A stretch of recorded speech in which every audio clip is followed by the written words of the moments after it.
you have two families that are friends with each other, and both of them are losing a child. Each of them have daughters that are suddenly missing, and the fathers they have to make a choice. Either they trust police, the institution, or they will try to take action and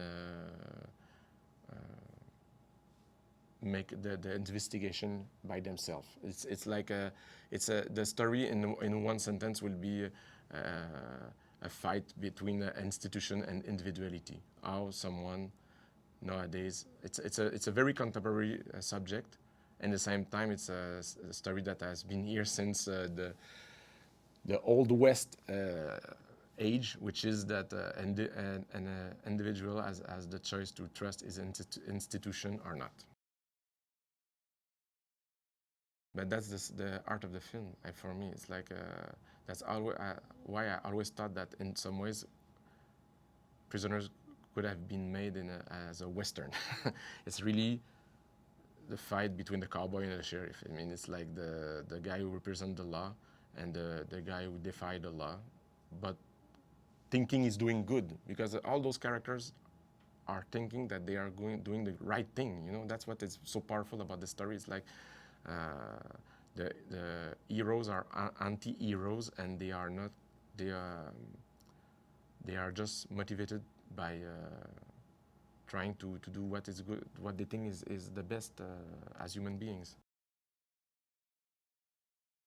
Prisoners was a massive gift from life for several reasons. First of all, to have the chance to work on such a script and such a cast, but also to have the chance to fulfill one of my biggest dreams as a filmmaker, which is to work with a cinematographer that is a master, like Roger Deakins. Roger Deakins is like one of my biggest contemporary hero as a filmmaker.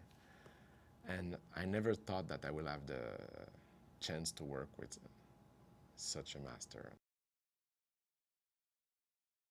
I've listened to tons of composers for Prisoners, and I fell in love with a young composer from Europe. His name is Johan Johansson, because he had that kind of his music was very poetic, very beautiful, very powerful at the same time, and very classical in his approach.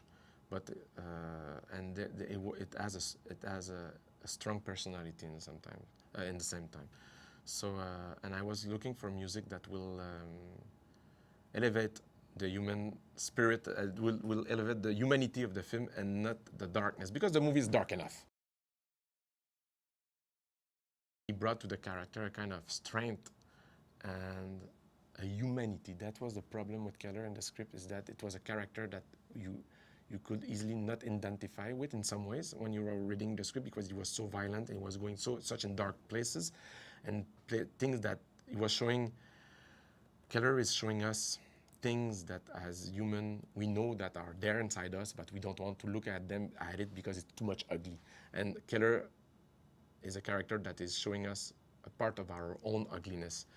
And to do that, you have to have an actor that will be ready to give everything and to have the generosity to give this ugliness and his vulnerability in the same time. And Hugh gave it all. You know, I was really moved by the way he transformed himself in front of the camera.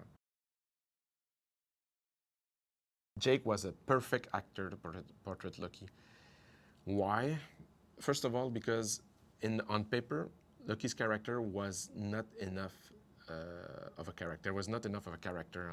It was a character that was just there to serve in some way the dramatic structure, the dramatic line of the story, to make the story move forward. And I thought that for me, the movie was about that tension and that conflict between both characters. And I thought that I needed to do a lot of work with an actor to develop and construct a character that will have more depth and more dimensions to create a real human being. Not a typical cop that is making an investigation, but really create a real character. And I know that Jake, who is a fantastic actor, Alex Jones, in some weird way, just want to help. And he will, in a moment of panic, try to comfort Keller by giving him a piece of information. But by doing so, it will just make things worse. It's just that Alex Jones is a character that is deeply disturbed and have a weird relationship with reality. And that's what is making his journey so horrific.